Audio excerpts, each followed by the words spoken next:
the strategy that I'm really diving deep into is an opportunity to prefab houses, a different way to work real estate. And one of the things that has occurred to me recently is that a lot of times where a lot of people got into Airbnbs once they saw everybody making money on Airbnbs, and then we saw some saturation in the market and a lot of people having to pivot and figure out different ways to work the short-term rental model. And so what I like about the prefabs is that it is popular, but not that popular yet. And so we're sort of at the forefront in terms of creating this opportunity where the homes are actually built in a manufacturing plant and literally craned over. It is quite fascinating to watch. Welcome to the Wild West Real Estate Podcast. And now, here's your host, Mark Hinteman.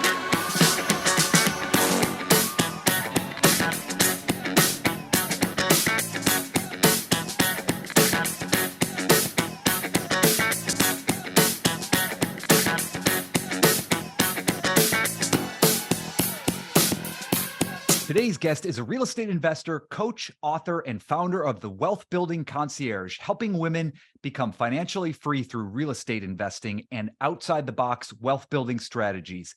She's been featured in Fast Company magazine, BuzzFeed, and Bigger Pockets. And her book, The Millionaire's Mentality, A Professional Women's Guide to Growing Wealth Through Real Estate, is a 3 times Amazon #1 bestseller. I'd like to welcome Tamar Hermes. Hello, hello. Hello, hello. How are you? I am doing great. We have sunshine again in Austin, so we're all very happy. Yesterday it was storming. Right? Cold and stormy recently? It's crazy. It'll be cold and stormy, and then the next day it'll be beautiful. Yeah. LA just got hit with torrential rains for about 4 days straight. Well, thank goodness you got some rain. I could angle out my computer to show you what we had to do to a deck, an upstairs deck that was getting flooded. Oh There's gosh, I know. We're just not, California is not good with rain, and Austin's not good with weather, but we still invest here. Right. You get some hail there, don't you? Once in a while. Once in a while. All right. Cool. Yeah. I love Austin. Now that they've gotten the weather report, we'll go on. That's right. Other topics. That's right. Let's jump right in. So yeah, tell me what you're up to. You've got a lot of things going, it looks like. So many things going. It's such an exciting time for real estate. And so a lot of people have been sitting on the sidelines right now, and a lot of people have been concerned about changes in the economy. And it's whenever we have these changes, there's opportunities. Absolutely. Yeah. Yeah.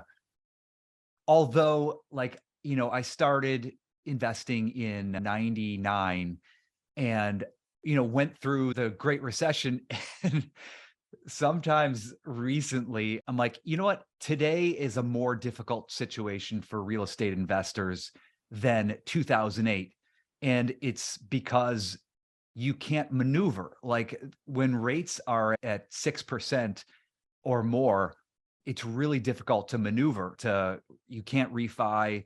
Whereas in 2008, when that happened, they immediately dropped rates, and it was a great time then. And like you're saying, yeah, today there's a lot of opportunity right now. But yeah, and I'll say also is that I think that while we don't have the flexibility with interest rates, we have so much more knowledge now. And real estate investing has become more well known to anyone that wants to invest, which is so great. And what we've done is we have opportunities to mitigate risks when we buy in, right? So like the deal that you just did recently, Mark, for example, where you assumed a loan. So you still locked in the rate. You found a way to do that. I'm working on several prefab projects in Austin with a partner, and we're actually buying the lots at a discount and making sure we have enough pads so we have flexibility on whether or not we want to keep them or flip them. And also, whenever we buy right now, I think that we just need to also look at alternative having more than one opportunity to mitigate the risk, right? So that Right. if A doesn't work, then go to B. B doesn't work, go to C, and have all those plans in place. Whereas I feel like back in 2000, we just didn't know as much. We weren't as savvy. Right. Yeah. I think the strategies are much more public. Like I think social media and, podcasts help Listening to this show. have educated a lot of people that, and you're right. I think nowadays, I think the way to get into deals is having multiple strategies. You get the value add, you get, I don't think we've announced it yet, but we have a new deal that is seller financing, and we got 2% for like 3 years, which is going to be fantastic. Yeah, and the seller financing is also really coming up a lot because of the way that the banks are raising interest rates. And now you have those opportunities where you can negotiate with sellers that want to get out, and having a lot of baby boomers that are ready to close down shop and kind of, go to Mexico, I guess, and Right. live or do something else. Yeah. Stop having to fix toilets and all that, deal with all the headaches. But yeah, interesting times, but times of definitely some opportunity. Yeah, absolutely. So we were talking about, and I don't know if you want to dive into this, but I thought it was interesting. We were talking about the parallels that people can look at in their careers with real estate investing, and how they can find where they really want to dive into real estate investing, even as far as like a niche. I thought that was a fun topic, and we were saying we should hit record on this. What got you started in real estate? So I started it back when you did and took a different path. So back in 1999, I bought my first duplex in Los Angeles, just like you. And this is Where a was your great, duplex, by the it way? was in Silver Lake. Silver Lake. Okay. Yeah. And the thing that's interesting about it, and I think we've actually may have talked about this before when I was really early on the podcast with you, was Right. that there's so many different paths you can take. So that particular duplex, it meant a lot to me to buy a place. And I didn't have a childhood home per se. So for me, that was kind of my home, that was kind of like the home that was going to live for generations in my family. And so I still own that property. Oh, Now, you do? Okay. yeah. And so whereas you sold your property and then went on and did the 1031 exchanges and did that path, the truth is that you can buy and hold in a good area and still do pretty well. Because I have well over $1 million of appreciation in that property, and I've refinanced it several times. So there's so many ways to skin the cat, if you will, to Definitely. make your numbers work. And I don't think that I took the most lucrative path, because I think that when you're more aggressive and you can utilize the 1031 exchanges and you're willing to let go of something that's good for something that you think will be better, you can really scale a lot faster. And I always say that the reason why I talk about this in my book, The Millionaire's Mentality, that I was just afraid. And I just thought, I don't want to rock the boat. So I'll just kind of buy more properties and not get rid of certain things that are working for certain properties that are working for me. And the truth is that the only way you can lose in this real estate game is to just never get into it. Right. Right. Yeah. So yeah, you chose not to. A lot of people choose to churn, just buy a property, own it for a few years, fix it up, sell it, 1031 into the next thing. But yeah, you still have it. What is that, like 25 years now? Yeah, I've had it for quite a while. And there's definitely times where, especially with all the knowledge that I have now and all the experience, I know it's not the best investment in terms of being able to pump the gas and move that equity that's in there that's not really serving me that well. But for me, it's like an insurance policy. It's nostalgic. It cash flows. It's doing just Yeah. fine. It's there, and it serves other purposes besides just looking at, okay, how can I make more dollars on this? Luckily, I'm in a position where I have a lot of other assets and properties and investments where I don't need to sell it. But it's just nice it's okay to give yourself permission to not go crazy all the time in Be terms of leveraging to the yeah, hilt. leveraging. And I mean, I'm leveraged for sure, but not every single asset needs to be highly leveraged. And what does it do? It gives you the opportunity where if the market were to turn, I know what that property's worth. I could always sell it. It's in a great area, even though it's in California, which I would not buy in anymore. Only have 2 properties left in California. Yeah. Yeah, they've changed. There's been a lot of changes in the last year and a half that are not favorable to real estate investors in LA. I've always defended LA as a great place to invest because it was very manageable and it was great in a lot of ways. Like there's muted supply, the affordability, the regulations just prevents enough supply to arrive on the market to even come close to flooding it. We're at a chronic sort of lack of supply in LA. But yeah, ever since COVID, I don't know, the city council has just taken away every right it seems like that real estate investors had. Absolutely. Yeah. I got rid of several properties before COVID in California. And then during COVID, I was invested in a multifamily deal. And the sponsors just said, you know what, we're going to get out. It was in San Diego. It was in a fantastic area. And luckily, there was enough equity in there where we could just still take it out. And my not so great deal was 11% annualized. And I don't know any bank that's paying that Yeah, that that's I've great. seen recently. So I was just fine with that. You go to Wall Street, in Wall Street, they think 9% is a great return to deliver to their investors. Exactly. Yeah. That's another thing that I've been thinking about quite a bit in terms of, I see it a lot with my clients that come to me and have so much money in the stock market. And especially right now, we know with the volatility of the stock market and the lack of control that you have when your money is in the stock market, a lot of people don't know how much actually they've even made over the years. They just kind of put it in there with a trusted advisor. And so it's really important to investigate all those questions and to consider diversifying into something like a passive deal where, gosh, even 11% annualized doing no work is quite a payday. Yeah, obviously Wall Street has a vested interest in promoting Wall Street. So I think some of the warnings about real estate that it's risky might be a little bit overblown in order to sort of protect their investment territory. Yes, that was one of the things that really occurred to me when I first got into real estate, which is I was always told that it was risky and that it didn't make sense and that you could lose all your money. And then once I kept investing, of course, my first investment was just, I'm going to try it on and I don't want to pay rent. So this is the way not to pay rent. Yeah. Yeah. And as I dove further and further into it, I thought, well, heck, I mean, I can see what 2 + 2 equals. I can see how much rent I can get. There's so many variables that you can know in real estate. To me, it's so much less risky because I actually Right. have a bit more control over it. Right. It's a necessary, or it's something that's absolutely essential. People need it. It never goes out of fashion. And yeah, you've got multiple streams of income and levers that you could pull to make it work. And like you said, you're talking about your duplex that you held for 25 years now. Yeah, there's nothing wrong with holding that.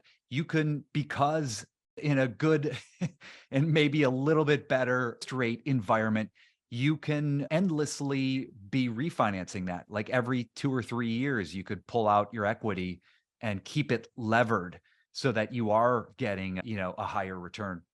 100%. Yeah. And so right now, the strategy that I'm really diving deep into is an opportunity to prefab houses. And I Yeah, love talking about it. I've been talking about it a lot just because that's it's really interesting. Yeah. interesting and kind of a different way to work real estate. And one of the things that has occurred to me recently is that a lot of times where a lot of people got into Airbnbs once they saw everybody making money on Airbnbs, and then we saw some saturation in the market and a lot of people having to pivot and figure out different ways to work the short-term rental model. And so what I like about the prefabs is that it is popular, but not that popular yet. And so we're sort of at the forefront in terms of creating this opportunity where the homes are actually built in a manufacturing plant and literally craned over. It is quite fascinating to That's watch amazing. your house just literally without the dust, without all the without all the mess, just literally come over and you put a skirt on it and you do a couple of ins and outs. We've had a couple of challenges on these first few houses because they were new. So we're figuring out all the kinks, but it's just a great model. And also the other thing that's interesting is that even if that model doesn't appeal to you, the question is, what can you do? Where can you be innovative in some strategy in real estate that isn't already being done, that Right. you can project forward to think, hey, maybe this is something where I can get in on the foreground before everybody's in on it. Even Right. with short-term rentals, I have several, and one of the things that we're looking at is maybe being more themed, or going, a lot of people are going into direct booking, which was not popular. We all were doing Airbnb. Okay. So this is just a thought process that I like to bring in terms of wherever you're at in real estate, where do you maybe want to go, or where do you think you want to put your resources? Yeah. Yeah. You and we're both creative, or from a creative industry, and maybe just, genetically, I'm more on the creative side and personality wise. But yeah, you got to find a way to innovate wherever you are in your space. And it sounds like you're doing that. Could you walk us through, like, I haven't, interviewed anybody that does prefab. So tell me about the process, like starting with, how do you scout out, do you get you go find a piece of land, and, where do you start?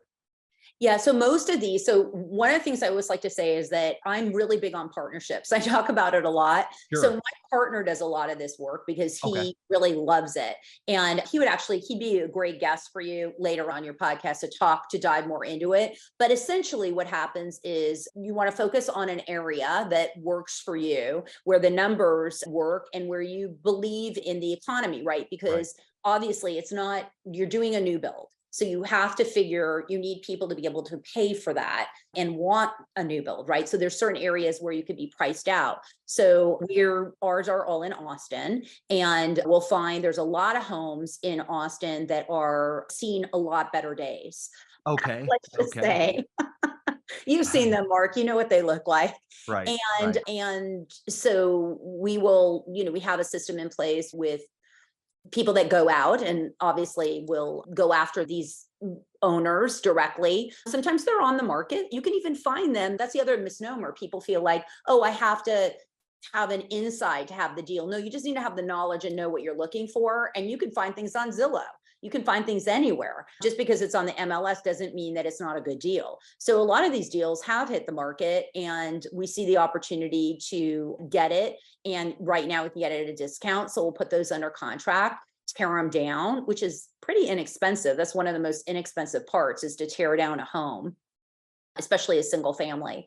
And, Yeah. and then a lot of what you want to look for and where you can get into trouble is with your permitting. So what we're doing is we have models that are approved with the city. And so ultimately it's quite a scalable model. Once you have models approved with the city, they understand all the parameters of what you're creating. So then Okay. when you go back to them and you're building the same thing, then they don't have to have as many questions. So They just stamp it, approved. exactly, right. That's the idea. We're not quite at the stamping stage, but we're getting there. And then the other thing that a lot of people say is, oh, I want to do that. That sounds great. I'm just going to go get into that. Who do you use and what do you do? So like with anything, is that this is a model that works when you're scaling, when you're thinking more big picture. So in other words, if you're just going to do one, there's a lot of legwork, and it may not be worth it at a certain point, because you have to, you're working so hard to get city plans approved, and then you're only doing one. So now you have city plans approved, but you're not going to do anything with it. I mean, you might be able to,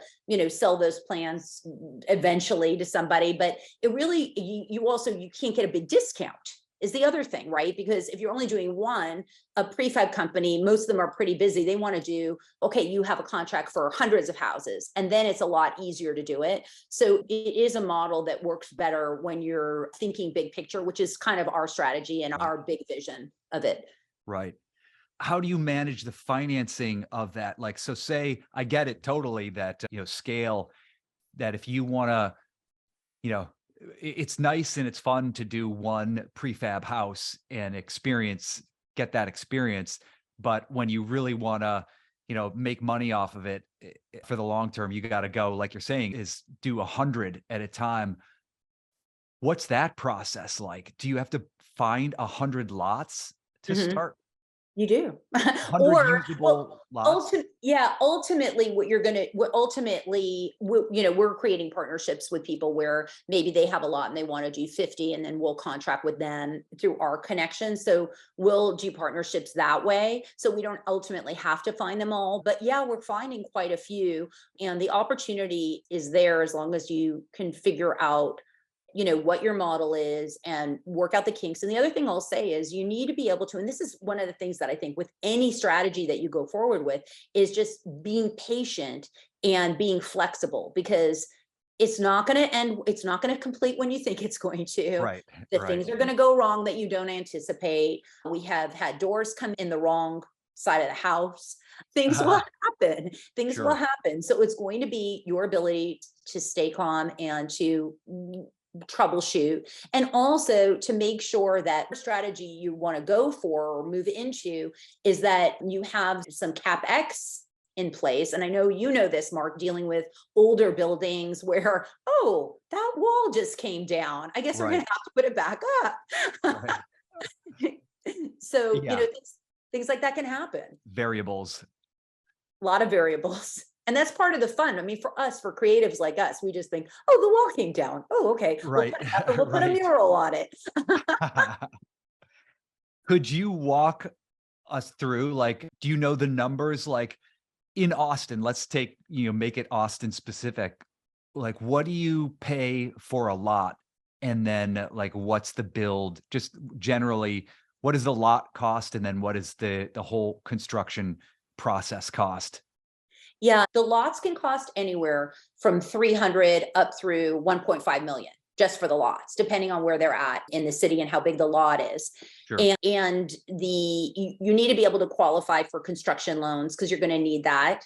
And then the construction can be anywhere from 200 to, well, no, not 200. I was thinking like more square footage, but it would be, the construction will probably cost you anywhere from 500 to a million as well, depending Okay. on what you're doing. So it can really add up, and it just depends on a lot of variables, of course, just like everything, but certainly like the lot size, and it's also, and the cost that you get the land for, and then of course the duration that it takes you to complete it. So ideally, as we know, like the faster you can complete a property, the quicker you can get out of it and the more profit you can collect for yourself. And there's a lot of variables involved in that too. So obviously if we can get one done in 3 months, then we'll make a lot more money than if it takes us 12 months. And Sure. then that's a range too, because you don't always know certain things that can go on. You just never know with a city, and that's all part of it. So I always think whenever you take something on, make sure that you either have a partner that can deal well with it, or partners, or that you're willing to deal with it. And that's like one of the things we were saying. We were talking about the entertainment industry, and I said to you, oh, if you're a line producer, you make a great underwriter. Or if you're a creative, then you make a great visionary in terms of strategy. So you can look at yourself and think, what would I be good at, depending on where you're at, if you're just getting into real estate, or if you're thinking about, okay, I really know this model, but I want to expand on it. Just think, okay, what am I really good at? And then who can I get that's really good at, just like you have Nick to be Compliment. Yeah. Someone who to complements your complement. skills. Mhm. It makes up for the things you're not good at. Exactly. And it's so important. It's so important to find that and to have those people in partnership with you, because you can move a lot faster and you can move a lot more efficiently. Yeah, 100%. I have learned that over and over in this space, the real estate investing space, is know what you're good at and surround yourself with people that could make up for your deficiencies, like where you're not good and where your energy, drains, stay away from those. You have the ability to stay away from those areas if you have partners that, that are different than you, and they're great in that respect. Yeah, absolutely. And the thing is that I think that a lot of people fancy real estate investing as being fun, but once you're in it for a long time, you may not think it's as fun. And so why not utilize great partners like you, Mark? And I've even been a general partner on a deal with you last year. Right. And just, you utilize partners that have already done all the work, where you can get these returns between 10 and 20 or more percent annualized and do no work. A friend of mine said yesterday, and he's managing almost $1 billion fund now. And he said to me, it's always funny to me that people say they want diversification. Sometimes it's diversification. And I love that. I thought that was great. Meaning that, you're trying to like do all the things, but you're Right. making it worse. So, look at the places where if you're a doctor or a lawyer and you're making really good money and you want to diversify into real estate, instead of trying to like buy a short-term rental on your own so you can have a vacation home, why not put money in a fund where people have already done the work, or into an investment, and then just go on vacation? Wow. Right. What a Or concept. go on vacation, or put your energy towards what you're good at and stay in your lane, I guess. Exactly. Yeah, that's probably the best. Gosh, if people listen to this podcast as far into this, then that's the nugget to take away, I think. Is know what you're good at and focus on that, and surround yourself with people who compliment you.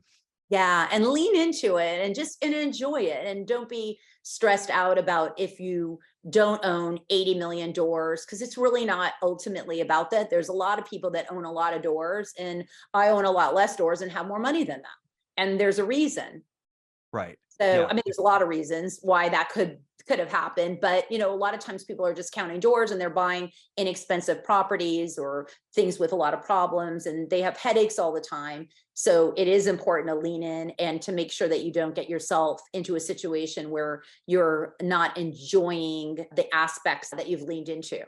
Yeah, definitely. Definitely. So tell me about your partner, and like, who do you have one partner, and what's your company's name that you're working with? So I have several partners, and we don't have a company. We don't, not You're just, yet. We're just yeah, you're just doing this. friends doing this together. That's cool. I have a lot of friends doing this together deals. Yeah. And it's great. It's great. And, I lean in, my sweet spot is connecting with people and seeing where I can support and contribute and finding those people. So I found you. Look at that. Right. So yeah, Definitely. so it's really not one particular partnership. And I have so many deals. In fact, I was talking to one of my actuaries yesterday that works on our portfolio, and he was saying, Tamar, your work is a little complicated. And I said, well, why? And he said, you just have so many investments. And it's just, I'm interested in a lot of different types of deals, and I can do all of them by finding the right partners. I couldn't do them all by myself. I'm not an expert in storage unit. I'm not an expert in mobile home park. I'm not an expert in so many areas of real estate, but I can find the right people who I can partner with. Are you exclusively in Austin? No, not at all. I mean, really, with the well, actually, I mean, I have quite a few deals with the prefabs. Yes, that's an Austin project, but ultimately it won't be. Ultimately, it'll be in other places, and there'll be other partnerships and other opportunities. But for right now, that project is in Austin, but I own properties and have partners across the country. Okay, sure. So yeah, your solely owned portfolio, or where you're sort of focusing your energy. Like, Austin is an amazing city to be investing in real estate, because I think, I don't know, personally, I think there's not a better city out there that's got so many favorable drivers for the going forward, for the, foreseeable future. Yeah, I think Texas overall, Texas and Florida are two of the really popular markets, and Yeah. there's a reason. Sun Belt. And yeah, the Sun Belt. And I think that also for me, because I live in Austin and have for the past few years, I personally feel like when clients come to me and they say, well, I want to invest, some of my clients really want to be active, and they want to dive in and have their own portfolio because they want the control, and because they want to learn about it and they enjoy it, and they have the skill set for it. Yeah. And so, Mhm. Go ahead. I was just going to say that I really like to allow clients to explore what area would be the best. And I don't necessarily always think, especially if you don't live in California, that any area is bad. I mean, there's a lot of there's opportunities in Ohio and Kansas and Missouri, so many good opportunities. Right. And it's always shifting and evolving, and it's a never ending sort of transition. Every market is always transitioning as it's growing. Absolutely. And the thing that's hard about Austin right now is that it is an expensive market to get into. So even though I'm saying, oh yeah, we're buying these lots at 20% off, they're still expensive. I mean, buying a lot at a low price point of maybe 300 or $500,000, you got to have some money to get in that game. That's a lot. That's before construction. That's basically like we have a lot. Yeah, capital So that's not for everybody. That's not going to be something that's going to work for everybody. Sure. And to shift, tell me about the wealth building concierge. That sounds very cool. Yes. Yes. So Wealth Building Concierge is my heart and my business that I focus most of my energy on. And I have a high level mastermind. I work with multi-million-dollar net worth women. And a lot of them have businesses or high end professionals, doctors, attorneys, you name it, that have really accumulated quite a bit of wealth and really want I would always say we're like an incubator of financial advisors to ourselves, plus all of my network. So I'll always bring in my connections and we'll dive into different topics mostly around wealth building. But a lot of times in my last retreat, we had actually a sales expert, because think about everything that you do, everything in your life, every person, even with your partner, with your primary partnership, you're kind of in sales or need to know how to talk to people and negotiate and understand what they're saying and listen to them. So we'll have a lot of these conversations, very high level conversations, but also dive into the nitty gritty of wealth building and portfolios. And it's a lot of fun to be in a group of peers. And so that's been a lot of fun. I do a couple of retreats. I have a retreat coming up in June in Austin. So anyone can go online and apply. And we'd love to know you and hopefully have you there with us. And then the other piece of Wealth Building Concierge is me bringing up professional women to learn how to invest in real estate and start putting their thinking cap on in terms of the advantages and opportunities in real estate, and how to buy deals, how to find passive deals, how to find passive partners. All those things are so valuable to have a group to really talk to others about, because I think that we work so hard to invest in these deals. And then if we're really not properly analyzing them, or we don't have eyes on them where we can really understand the full scope of what we're investing in, they can be very costly mistakes. And so there's a lot of peace. I mean, I can't tell you how many times I've told clients oh, are you sure you want to do this? Because this is what I see here. Or, oh, okay, we're going in this direction. And well, have you thought about this? And it can change the whole trajectory, even just tax ideas. Sure, absolutely. Even, right? People don't even think, gosh, before I really started diving into real estate, I didn't really even think. I just thought, oh, you have to pay your taxes. That's just how it is. And you do have to pay your taxes. And I'm not a CPA, so I'm not saying don't pay your taxes,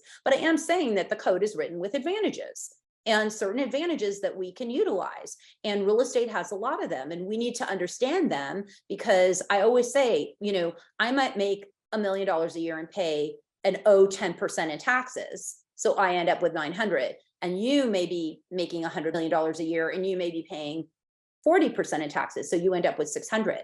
That's a big discrepancy. Right. There's a lot of money on the table, depending how you approach it. Right. And these are things we just aren't trained to think about. I mean, not only are we not taught about money, we're not talking about wealth, we're not taught about real estate, we're not talking about high level ideas, especially women. We're not taught about that. Right. I remember the last time we did this podcast, you talked about, your upbringing and how, it was challenging for you to get into this space, the investing space. So challenging. It's so challenging, I think, for anyone, man or woman, that has never been brought up with the idea that they can have money, or that they can learn how to have money, or that they're entitled to have money. And all of those issues come up so much, especially for women, which is part of the reason why I focus on it, because I remember those feelings as a kid and just feeling like, oh my God, it wasn't that I thought money was everything, but you want to feel money provides a certain amount of stability. And people that say, oh, money, it's fake that money buys you stability. Well, I'm sorry, but when I can afford my health insurance, I'm going to call BS on that. Right. Anybody I know definitely trying to get into the entertainment business. I was so broke, so penniless, living in New York, trying to live in New York City, 800 miles away from my home. And yeah, when the rent is due and you don't have the money, that's not a good situation to be in. And so, you Absolutely. But I gotta love focus on financial. 100%. And I love that you were so driven to follow your vision. And then it ended up being something that was prosperous. But we all have to remember that even though you and I are talking and we're in a completely different situation than we were when we started out, we had to walk through that vulnerability and that scary feeling of, okay, I can't afford my rent now. I can just go and get a job so that I can just pay my bills, or I can keep following my dream of being a writer and trust that it'll all work out and it'll be okay. Right. And I sort of trusted it, but you don't know. Like I woke up in the middle of the night. I'm like, what am I doing? I got to go back home. I'm, I've been eating nothing but dried lentils for like the last 3 months because it costs like 40 cents. I think I figured out that it was 40 cents a meal. And, but you go through that and you never know. You never know if it's going to work out. I still, in a way, we still don't know if it's going to work out or 25 years later. And it's gone great so far, but you never know. Gotta be smart with money. I learned that you really got to be, make yourself savvy, educate yourself. Absolutely. And just be willing to bet on yourself a little bit to step into the vision of whatever it is that you want. And even the Yeah. people that are listening to this, that are doctors, lawyers, people that are making millions of dollars that still feel uneasy around money. It's like, okay, how do you create the place where you have that feeling, that knowing, one Yeah. inside yourself, okay, I can make more money, or I know it'll work out, but also have certain assets or certain investments that you can rely on. Just like with me at the beginning of this conversation, talking about the fact that I kept my first duplex and I know I can sell that anytime I need to. Right. And Right. yeah, I might not get like the best, the 1.5 million, I might get 1.3, but still, that would definitely hold me over my family if I needed it. Yeah. Yeah. You and I have both gone down the road of like, yeah, protect your downside, but follow your dream. Chase your dreams. Don't ever give up on those, because that's what makes life worth living, is when you follow and realize your dream. But partially, I'll admit, partially out of fear, like I educated myself as much as, poured, hundreds of hours into understanding finances, because I didn't want to go through another experience like I had. And, it served me very well because, now I know how to do all this stuff, and it's a lot better.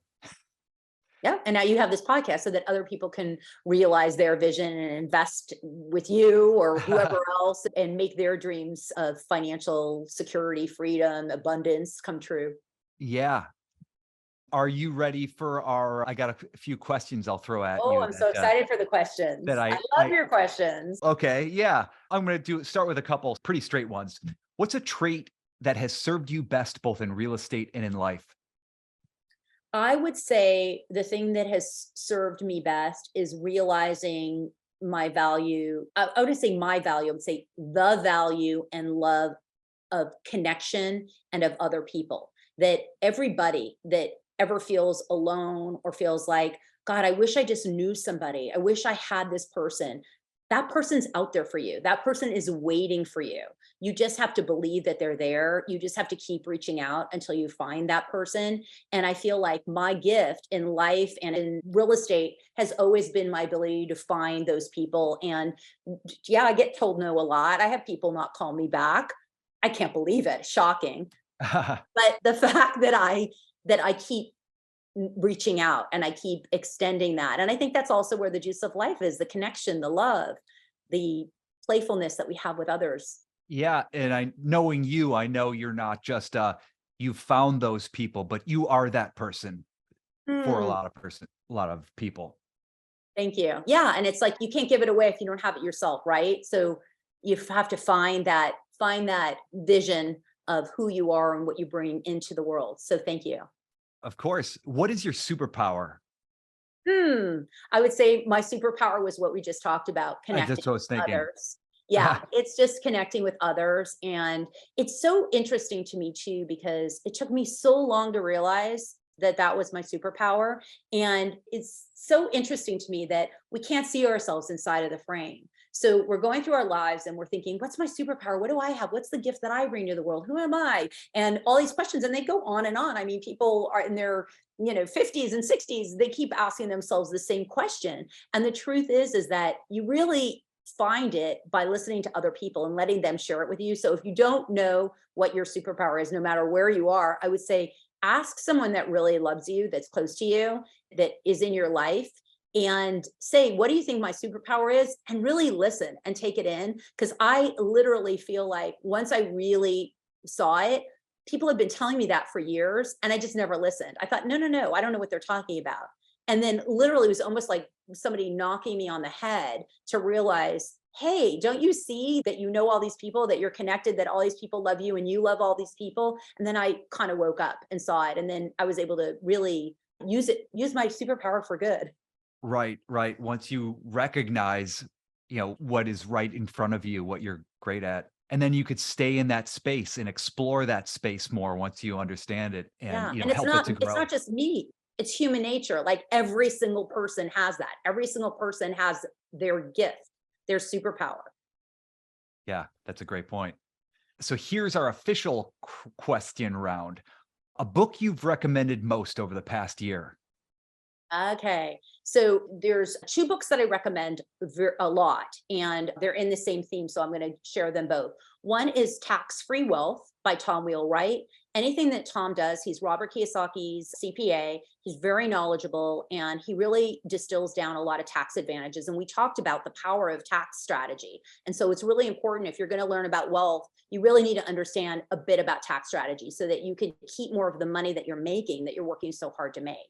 The other one that I love is Tax Strategies for Real Estate Investors by my dear friend Amanda Hahn and her husband Matt McFarlane. And they wrote an advanced tax strategies, and they also wrote tax strategies, a basic tax strategies. They're both really good books. Amanda and Matt are incredible CPAs that actually focus on real estate investing. And one of their famed clients is Brandon Turner. So a lot of people are like, ooh, they must know what they're doing. Yes, they do. Do you have a favorite quote?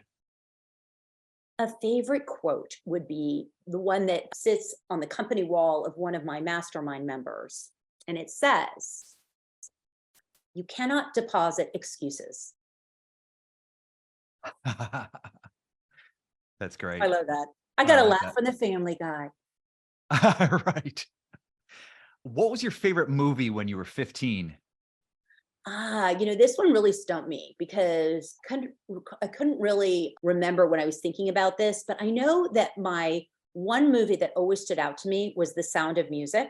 Oh, yeah. I think I listened to it when I was a kid, and it's kind of, I think by the time I was 15, I probably thought it was a little dorky, but it's still so beautiful. It kind of hits all the notes. It has, no pun intended. It has, it has the great music, and has the love story, and it has the cute children, and it has drama. So I'm going to just say The Sound of Music. Yeah, it's magical. It's a great movie. Aside from real estate, one thing you could spend all day talking about. I would say I could spend all day talking about money. I love all things money. I'm always fascinated by it.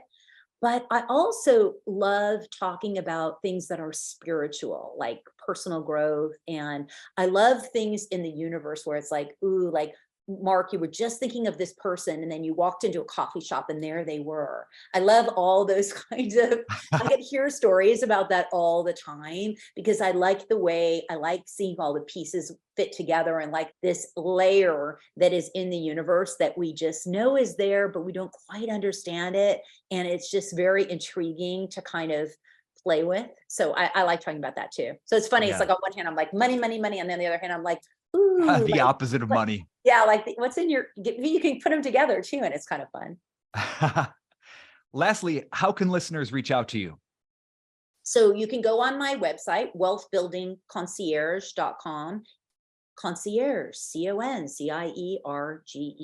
I was told, why did you use concierge? And I love that word. I love what like, to me, a concierge is like a gift from God, right? They take care of everything. They kind of, Right. they hold you in. I like it. Yeah, So I like it. It makes sense. yeah, it works for me. But people say that, from a marketing standpoint, that it's hard to spell. So bah humbug. And from there, you can get all my goodies, and I have free gifts and all kinds of things that are there for you to enjoy, whether or not our paths meet or not. You can enjoy everything that I offer. I actually have a new AI newsletter that's coming out that's going to be off the hook. It's actually coming out next week. So by the time listeners are on this, just sign up for my newsletter. And if you go to Wealth Building Concierge, you'll find it. And that's just not me talking. That's that's like AI pulling the best out of my brain, out of wealth building, real estate, women empowerment, and putting it in a newsletter for you every week. Awesome. Yeah, I'm so impressed by what you've built there. It seems like what a great and probably much needed business that a niche that you're filling. Thank you so much. But yeah, it's been fun once again having you on, and yeah, good luck with everything, and let me know how it can help. Awesome. Thank you. All right. Thanks, Tamar. See ya. Thank you for joining us for the Wild West Real Estate Show. If you like what we're attempting to do here, please subscribe so we can continue sharing these with you. And if you want to check out our website, it's quantumcapitalinc.com. You'll find podcast episodes as well as multifamily properties we're looking at and how you could potentially participate. Look forward to seeing you guys soon on the Wild West Real Estate Show.